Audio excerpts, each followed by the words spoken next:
didn't protect them. He carried them into the center of the pride, one by one, like evidence no one could ignore. Dust lifted under his paws as the father lion moved with cold precision, a newborn cub hanging silent in his jaws. The mother stood apart, refusing to follow, refusing to call. And the others?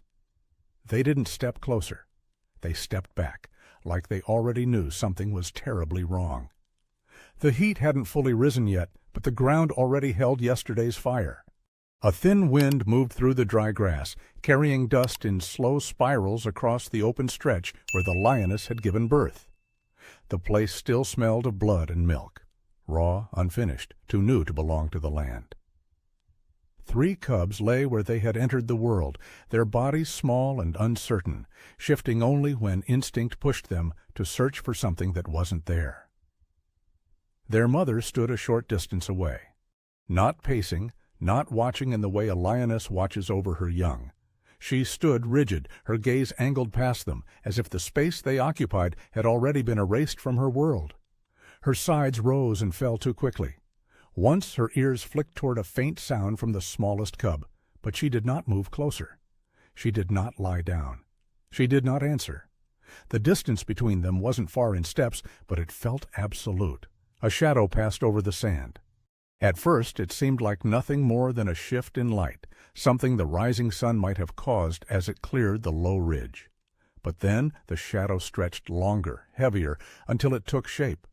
A large male lion stepped into view, his movement steady, unhurried, carrying the quiet authority of something that had never needed to question where it belonged. He paused. The cubs stirred at the faint vibration of his presence, their small bodies reacting before their senses fully formed. One lifted its head, weakly, mouth opening in a silent motion that didn't quite become a cry. The male lion lowered his head. He didn't rush forward. He didn't circle. There was no hesitation, no visible calculation, only a direct, deliberate approach. His nose hovered just above the cubs, drawing in their scent with a slow inhale that seemed to settle deep into him. Behind him, the lioness did not move. If anything, she shifted slightly backward, her muscles tightening in a way that suggested not fear of him, but something more complicated, something like refusal. The male lion turned his head just enough to glance toward her. It wasn't a challenge, it wasn't a question, it was acknowledgement. Then he made his choice. He reached down, careful but firm, and closed his jaws around the middle cub. The cub's body went still in that instant, not from force, but from the strange instinctive quiet that came with being lifted. Sand fell away from its fur as he raised it, the tiny limbs hanging loose against the weight of his grip. He didn't look back at the other 2. He didn't wait. He began to walk. Each step pressed into the dry earth with a rhythm that didn't change, as if this path had already been decided long before he arrived. The cub swayed slightly with his movement, its small body barely visible against the thickness of his mane. Behind him, the 2 remaining cubs stirred, their movements becoming more frantic in the sudden absence of warmth. One dragged itself a few inches forward, then collapsed. The other let out a faint sound, thin, uncertain, carried only a short distance before the wind took it. The lioness watched. Her body leaned forward just slightly before stopping again, as if something inside her had reached for a response and found nothing to hold on to. She took a single step, then halted, her paw suspended for a moment before lowering back into the sand. She did not follow. The male lion moved farther away, the distance widening with each measured step. The open land stretched ahead of him, leading toward the low rise where the rest of the pride often gathered in the early hours. He did not quicken his pace. He did not hide what he carried. When he reached the rise, he didn't veer off to the side or disappear into brush. Instead, he walked straight into the center of the clearing and stopped. The pride was already there. Several lionesses lay in the shade, their bodies arranged in loose patterns of rest and quiet awareness. Heads lifted as he approached, eyes narrowing slightly as they took in the sight of him, and then, slowly, the shape held in his jaws. The air changed, not with sound, but with stillness. He lowered his head and placed the cub gently onto the ground. For a moment, nothing happened. Then one of the lionesses closest to him leaned forward, just enough to catch the scent. She froze. Her body didn't recoil in fear. It didn't shift into aggression. Instead, it locked in place, as if the information she had just received had nowhere to go. Another lioness rose to her feet, then another. No one moved closer than necessary. No one made a sound. They stood, watching, not the male lion, not even the cub, but something beyond it, something the cub had brought with it. The male lion stepped back. Not far, just enough. He sat down where he stood, his gaze steady, his presence anchored in the space between the cub and the rest of the pride. He did not leave. And as the silence stretched longer than it should have, it became clear that what he had carried into the center of the pride was not just a cub. It was something no one there wanted to recognize. And somewhere behind them, across the open stretch of dry land, the second cub began to cry, louder than before. The sound didn't reach the pride all at once. It came in fragments, carried by the wind, broken by distance, softened by heat rising off the ground. A thin, uneven cry. Then silence. Then another, sharper this time, as if something inside the small body had finally found the strength to insist. Several heads turned, not toward the cub at their feet, but toward the open land behind them. The male lion did not move. He sat as he was, spine straight, gaze forward, as if the second sound had already been accounted for in whatever decision had brought him here. Dust clung to the edges of his mane. His breathing remained slow, measured, unaffected.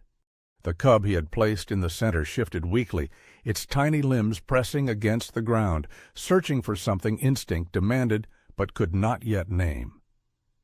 One of the lionesses stepped closer, carefully, as if approaching something fragile and volatile at the same time. She lowered her head and inhaled. Then she stopped. It was not fear that held her there. It was something heavier, something that pressed into her chest and traveled through her body in a way instinct alone could not explain. Her ears tilted back, not in submission, but in resistance. Her eyes flicked toward the others. No one spoke. They didn't need to. The scent had already moved between them. Another lioness rose from the shade and approached, slower than the first. She circled slightly, testing the air from a different angle, as if hoping for a contradiction. When she reached the cub, she did not lower her head immediately. She hesitated, then leaned in just enough for the truth to meet her. Her body stiffened. A third lioness stood, then stopped where she was, choosing distance over certainty. Across the clearing, the wind shifted again. This time, the second cry carried farther. The male lion's ears flicked once, but he did not turn. Not yet. One of the younger females took a step toward the sound, then paused, looking back toward the cub in the center. Her uncertainty hung in the space between movement and stillness. The older lionesses did not follow her. They remained where they were, anchored by what lay at their feet. The male lion exhaled. Slowly, then without urgency, he stood. Every movement drew attention, not because it was sudden, but because it was deliberate. He stepped forward, past the cub he had placed, past the lioness who still stood frozen above it, and began walking back toward the open land. No one stopped him. No one followed. The silence held until his figure grew smaller against the pale stretch of ground, until the shape of him blurred slightly in the heat. Only then did one of the lionesses lower herself beside the cub, not touching, just settling close enough to feel its movement against the earth. Her eyes did not soften. They narrowed, as if she were looking at something far beyond what was in front of her. The cry came again, closer now. The male lion reappeared moments later. The second cub held the same way as the first. Its body hung limp at first, then twitched faintly as he adjusted his grip. Sand trailed behind him, disturbed by the steady rhythm of his return. This time the pride did not shift as much. They watched. The difference was subtle, but it mattered. When he reached the center, he placed the second cub beside the first, aligning them in the same patch of open ground. The two small bodies pressed instinctively toward one another, seeking warmth where there was none. The male lion stepped back again. He did not sit immediately. Instead, he remained standing, his frame casting a long shadow that fell across both cubs. His presence created a boundary no one crossed, not because he threatened it, but because something else already occupied that space. Something unspoken. The lioness who had first approached took a step backward now, not in fear, in refusal. Her head turned slightly away, as if breaking eye contact with the truth might change its shape.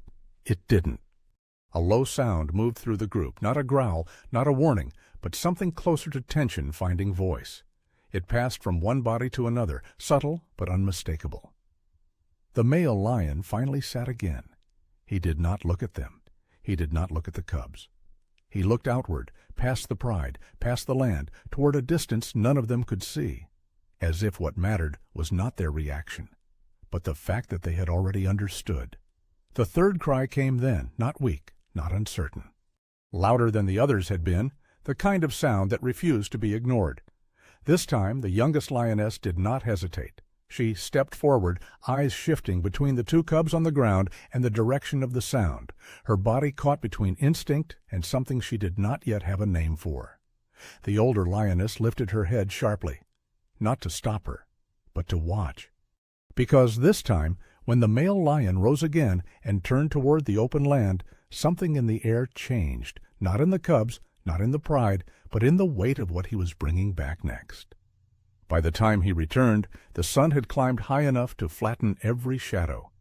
The third cub hung lower in his jaws than the others had, smaller, lighter. Its movement was faint, just a slight tremor along its side, like a breath unsure of its own rhythm. The male lion carried it the same way, but something in his posture had shifted. Not urgency, not hesitation. Something quieter, like the weight of what came with it. The pride did not rearrange this time. They were already positioned, already watching.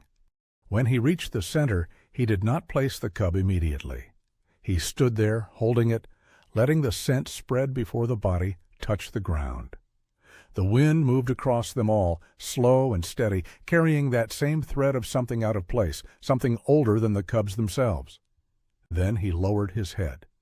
The third cub met the earth beside the others, its body folding gently into the shallow dip between them. For a moment, the three were still. Then instinct pulled them together, tiny limbs pressing, bodies leaning, seeking contact that didn't yet understand absence. No one stepped forward.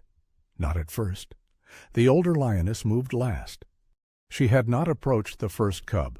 She had not been the second to test the air.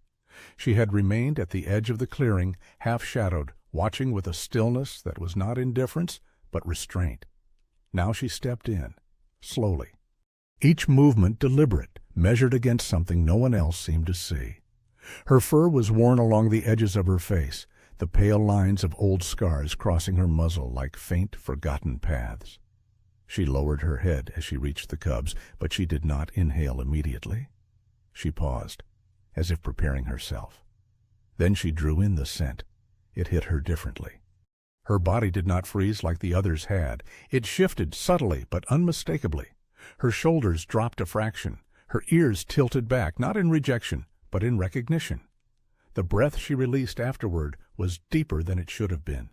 And her eyes, they did not stay on the cubs. They moved past them, past the male lion, toward the direction where the lioness still stood, distant and unmoving. Something passed between them. No sound, no signal, but it was there, clear as heat rising from stone. The younger lioness, who had stepped forward earlier, watched closely now, her confusion sharpening into something else. "What is it?" her body seemed to ask, though no words existed to carry it. The older lioness did not answer. She leaned closer to the cubs again, slower this time, letting the scent settle instead of rushing through it. Her nose brushed the fur of the smallest one, then lingered, not testing, remembering. Behind her, one of the other lionesses shifted uneasily. She turned her head away, pacing a few steps before stopping, as if distance might quiet whatever had begun to rise inside her. It didn't. The male lion remained where he had been since placing the third cub, watching.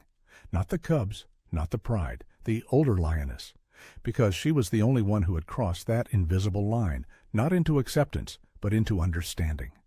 The wind shifted again, carrying a faint trace from the far side of the clearing. The mother.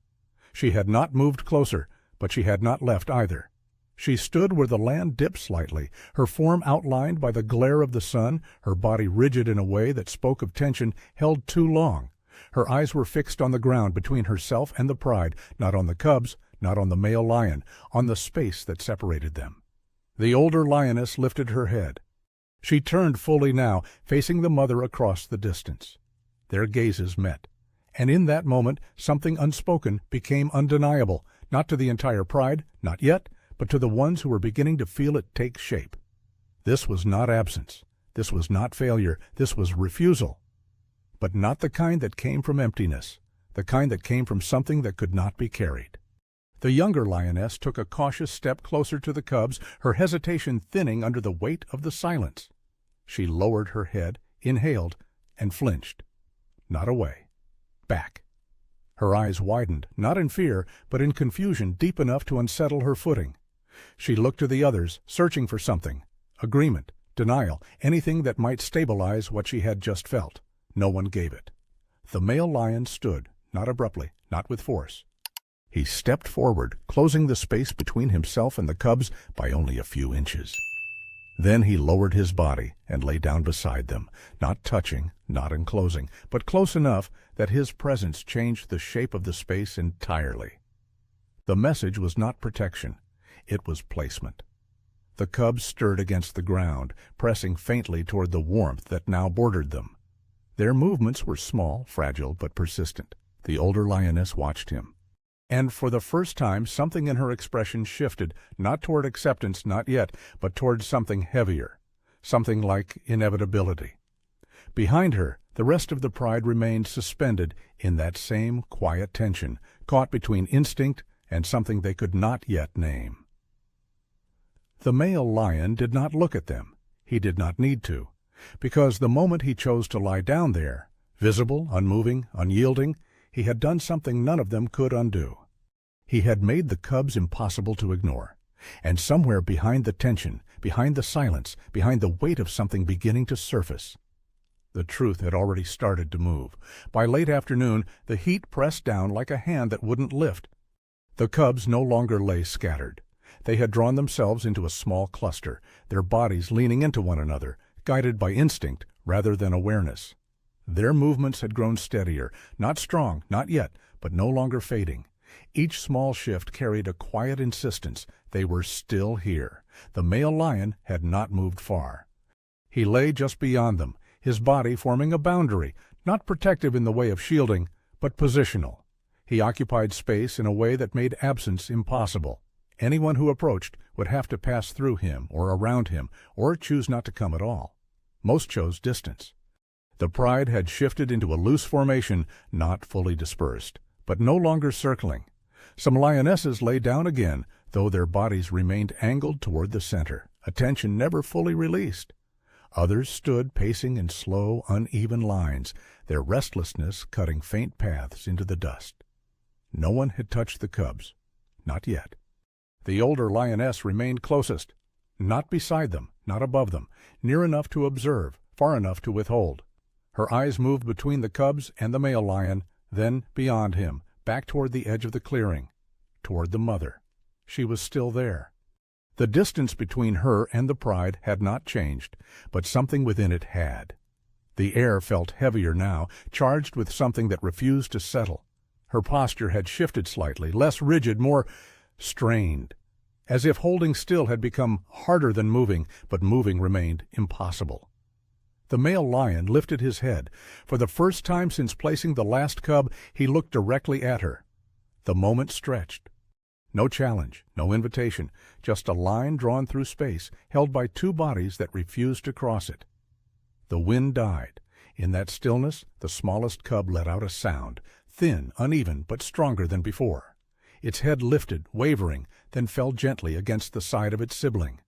The motion was small, but it carried farther than any roar. The mother flinched. It was subtle, barely a shift in muscle, but it broke something in the distance she had been holding. Her front paw lifted slightly, hovered, then lowered again. Her head dipped just for a moment before rising back to its original height. She did not step forward, but she was no longer still. The younger lioness, the one who had flinched at the scent earlier, watched this closely.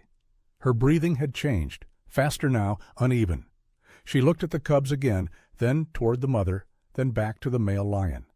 Something inside her was beginning to rearrange. Not understanding, not yet, but pressure. The older lioness moved. It wasn't dramatic, no sudden motion. She simply shifted her weight forward and took a single step closer to the cubs, then another. She stopped just beside them. For a moment she did nothing. Then she lowered her head and inhaled again. This time she did not pull back. Her nose brushed the smallest cub, then lingered. The cub stirred faintly under the contact, its body reacting without thought, pressing slightly toward the warmth of her breath. The older lioness closed her eyes for a brief second.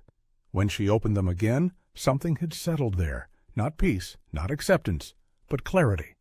She did not look at the cubs again. She looked at the mother, a long, steady look that did not accuse, did not demand, but did not allow retreat. The younger lioness took a step forward, then another. She moved slower than she had before, her body held lower now, cautious but drawn.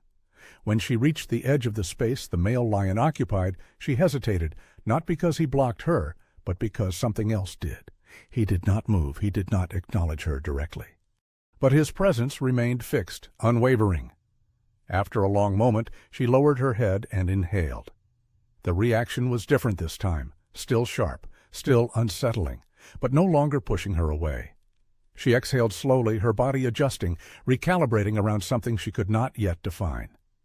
The cubs shifted again. One of them rolled slightly, its small paw brushing against the ground until it found the edge of her foreleg. It pressed there, weak but certain, as if the contact answered a question it did not know it had asked. The younger lioness froze. Then, very slowly, she lowered herself to the ground, not beside the cub, not touching, but close enough that the space between them no longer felt empty. The older lioness watched her. Then she turned back toward the male lion. He had not moved. But something had changed. Not in him, in the space around him. The distance that had existed between the cubs and the rest of the pride was beginning to collapse, not through force, not through instinct, but through something quieter, heavier. The mother took a step forward. This time she did not stop immediately. Her movement was uneven, hesitant, as if each step had to be chosen separately. The ground between her and the cubs seemed to resist her, not physically, but in memory. She moved anyway. The male lion did not rise. He did not shift. But his eyes followed her now, steady and unblinking. She reached the edge of the space, close enough to see the cubs clearly, close enough to hear their breathing. She did not lower her head. Not yet. Instead, she stood there, her chest rising and falling, her body caught between two forces that had not yet agreed to let her pass. The older lioness held her gaze. The younger lioness remained still beside the cub. And the male lion remained exactly where he was. Because whatever happened next did not belong to him. It belonged to the one who had walked away. And whether she would stop again or finally step into the space she had left behind, the distance closed in silence. No rush, no sudden movement, just the quiet weight of a body crossing a line it had drawn for itself. The lioness stepped fully into the open space, her shadow falling across the cubs for the first time since they were born. They reacted immediately. Not with recognition, there was none yet, but with instinct. One of them turned blindly toward her, its small body shifting, mouth opening, as if searching for something it had never received. The others followed in uneven motion, drawn to the warmth that hovered just out of reach. She did not lower herself. Not yet. Her head dipped slightly, then lifted again, as if something inside her resisted the final step. Her eyes moved over each cub, pausing longer on the smallest, then drifting away before settling fully. There was no softness there, no immediate change, only strain, raw, unfiltered, impossible to hide now that she stood within it. Behind her, the pride did not move. They watched, not judging, not intervening, waiting. The older lioness shifted first. She did not approach the mother. She did not guide her. Instead, she turned her body slightly and lay down beside the cubs, closer than before, close enough that the smallest one brushed against her flank again. This time, she did not pull away.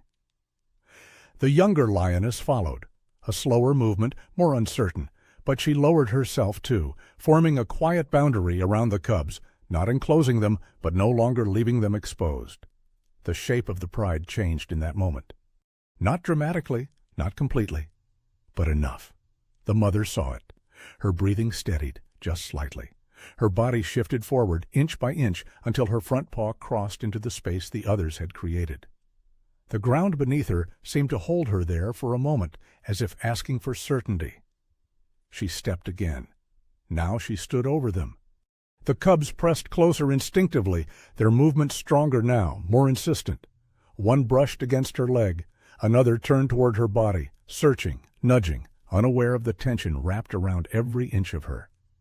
She closed her eyes, only for a second. But it was enough. When she opened them again, she lowered herself, not all the way, not with the fluid certainty of a lioness returning to her role, but slowly, carefully, as if testing whether she could remain there without breaking. Her body touched the ground beside them. The cubs found her, clumsy at first, searching, pressing. Then one latched on, weak but determined. The second followed. The third took longer, shifting awkwardly before finding its place. The lioness did not move, not to adjust them, not to guide. She simply stayed. And that, more than anything, was the decision. Across from her, the male lion remained where he had been. He did not step forward. He did not retreat. His presence no longer defined the space. It held it steady, nothing more. The older lioness lifted her head slightly, watching the cubs settle, their movements softening as they fed.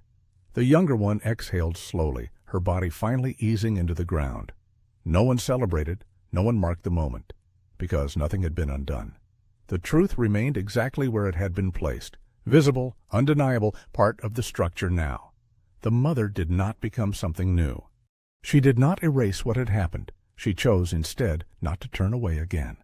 The wind moved through the clearing, softer now, carrying the scent outward, not hidden, not buried. Accepted. As the light began to shift toward evening, the pride settled around the space they had resisted only hours before. Not as it had been, not as it might have been, but as it now was. The male lion lifted his head once more, scanning the horizon, not for threats, not for movement, but as if confirming something within himself. Then he lowered it again, still, present, no longer forcing anything to be seen, because what needed to be seen had already been faced. Sometimes the hardest truth isn't what breaks us, it's what we refuse to face. Strength isn't always loud or heroic. Sometimes it's simply choosing not to look away. This story reminds us that honesty, even when painful, can reshape what we become. If this stayed with you, there are more stories ahead, quiet, powerful, and worth listening to. If that story stayed with you, let me know, and follow Lion's Quiet Stories for more.